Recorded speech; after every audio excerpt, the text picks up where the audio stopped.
This channel does not promote any violent, harmful, or illegal activities. All content provided by this channel is meant for an education purpose only.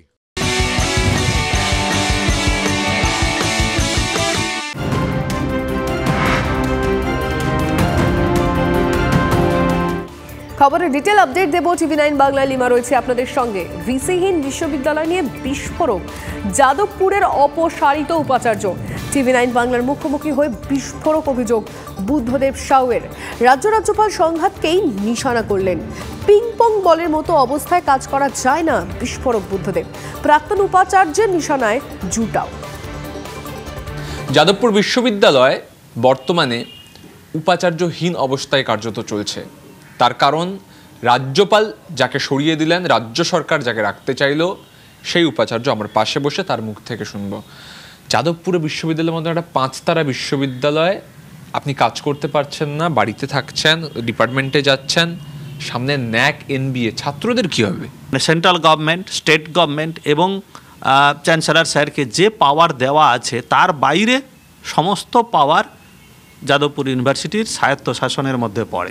সেইখানে যদি dictation বাইরের থেকে আসে তাহলে তো একটা স্বায়ত্তশাসন মানে অটোনোমাস বডির পক্ষে মানে খুবই ক্ষতিকর হয়ে যায়। রাজ্য সরকার একটা চিঠি দিল, পরের দিন আবার চ্যান্সেলর স্যার একটা চিঠি দিলেন, হিউমিলেটিং। ঠিক আছে, তো এইরকমভাবে পিংপংয়ের মতো বসে থেকে না কাজ করা খুব ডিফিকাল্ট। আইনের কচকচানি দিয়ে না চলে না। 6 নম্বর পয়েন্টে অর্থাৎ 10(6) বলে, 10(6) বলে, তো সেইখানে একটা পাওয়ার দেওয়া আছে যে ইউনিভার্সিটির প্রয়োজনে ভাইস চ্যান্সেলর যে কোনো ডিসিশান নিতে পারে। কোর্টের কাছে জাস্টিফাই করতে পারি যে এই আইনটাকে আমি একটু বাইপাস করেছি যে ভালোর জন্যে। ভাইস চ্যান্সেলর না থাকলে ইউনিভার্সিটির প্রভূত অসুবিধে হবে। সেই হেডগুলো না থাকলে অবশ্যই সেই ক্যাওসটা হবে, যেটা হচ্ছেও।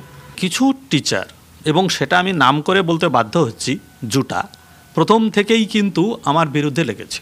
তার কারণ কি, ওরা দেখুন এই ভিসিকে মানি না, আর কেউ কিন্তু বলেনি।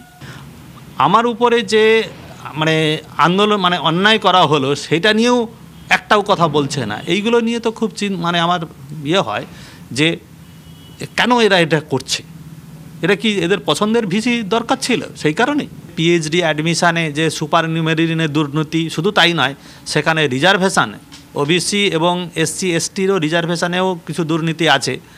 যে কিছু জনকে 2 জায়গায় নাম রেখে দিয়ে তাকে ফোর্স করা হচ্ছে যে তুমি ওবিসি কোটাতে ভর্তি হয়ে যাও, তাহলে কি হবে না জেনারেল কোটাতে তার একজন পছন্দের কাউকে ভর্তি করতে পারবে।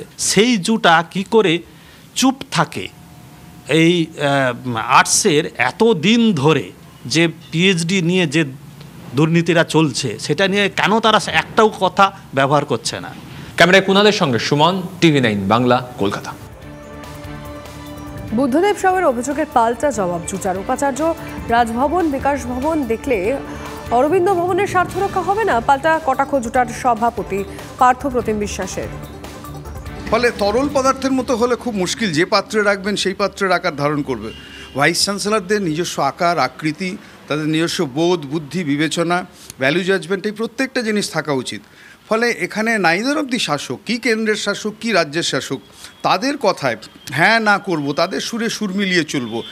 এবং আমি বলবো প্রতিষ্ঠানের স্বার্থকে বাদ দিয়ে যদি এটা করেন, পিংপং বল আসলে তিনি নিজে হয়ে যান সেই কারণের জন্যে। এই পিংপং বলের খেলা বহু ভাইস চ্যান্সেলরই খেলেন, কখনো রাজভবন কখনো বিকাশ ভবন, কিন্তু তারা এই ভবনে ভবনে দৌড়ানোর মধ্যে দিয়ে যেটা হয়, যাদবপুর বিশ্ববিদ্যালয়ের অরবিন্দ ভবনের মতো ভবন, যেটা স্বার্থ দেখা তাদের কাজ, সেই স্বার্থটাই কোথাও উপেক্ষিত হয়, তারা হারিয়ে যায় তাদের প্রায়োরিটির জায়গা থেকে।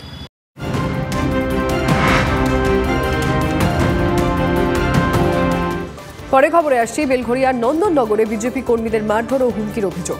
তৃণমূল কাউন্সিলরের ছেলের বিরুদ্ধে বেলঘরিয়া থানায় অভিযোগ দায়ের হয়েছে। পলাতক কাউন্সিলরের ছেলে স্বামীজির জন্মদিনে স্বামীজির মূর্তিতে কে মালা দেবে তাই নিয়ে গন্ডগোলের সূত্রপাত। কাবারহাটির 32 নম্বর ওয়ার্ডের কাউন্সিলরের ছেলে সৈকত দাসের বিরুদ্ধে বিজেপি কর্মীদের হুমকির অভিযোগ। থানায় অভিযোগ জানিয়ে ফেরার পথে বিজেপি কর্মীদের মারধর করা হয় বলে অভিযোগ। ঘটনার প্রতিবাদে অভিযুক্ত সৈকত দাসের গ্রেফতার ইচ্ছে সরব বিজেপি। টিএমসির গুন্ডা বাহিনীরাই ছিল, তো তাদের মধ্যে একজন বলল যে আমাদের এটা আমরা বানিয়েছি, আমরাই মাল্যদান করব, আদার্স কেউ পারবে না করতে। তারপরে তারা অশ্লীল ভাষায় গালাগাল করলো, আমাকে বললো আমাকে দেখা করতে, কিন্তু আমি বললাম দেখা করব, কিন্তু তারা কোনো স্পট বলেনি। থানায় গিয়ে যখন জিডিটা করে বাড়িতে আসলাম, বাড়িতে ঢোকার ঠিক 10টা মিনিট পরেই তারা আমাকে বাড়ির বাইরে ডাকলো। তারপর আমি বেরোতে চাইনি, আমাকে জোর জবরদস্তি বের করলো। তো ধাক্কাধাক্কি করতে করতে অনেকটা দূরে নিয়ে গেল, নিয়ে গিয়ে ধাক্কা ফেলে দিল। আমি যখন উঠে দাঁড়ালাম, দুজন মিলে মুখ আর গলা টিপে ধরলো, দেখেন এখানে। আর পিছন দিয়ে একজন হিট করছিল, ঘুষি চালাচ্ছিল। তো কোনো রকম জানে বেঁচেছি। আতঙ্কিত তোমরা? নিশ্চয়ই আতঙ্কিত, আর শুধু আমি না, আমার ফ্যামিলির সবাই।